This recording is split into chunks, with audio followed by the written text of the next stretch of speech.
po mga idol. Dito na naman tayo mga idol. Maraming nagsabi na yung kinagat ko na palay, hindi daw palay ang laman. Ay kupa daw yung walang laman. Dito na mga idol.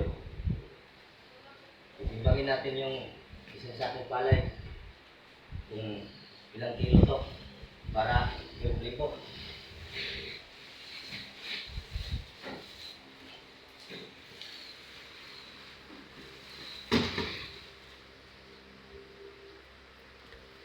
Ayan, mga idol.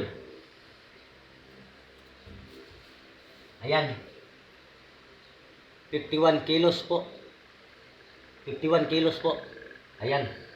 Klarong-klaro. 51 kilos. Ayan. So, bubuhatin to ni JBL Boy Kagat sa ngipin lang.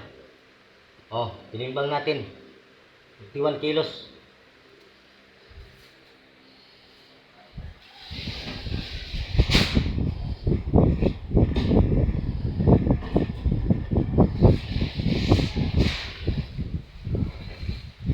Ayan, tingnan nyo mga idol, mga ka-YouTuber ko. Ayan.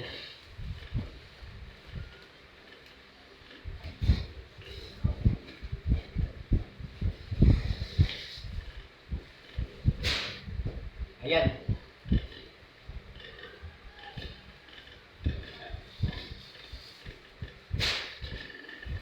Ayan, mga idol, maraming salamat po.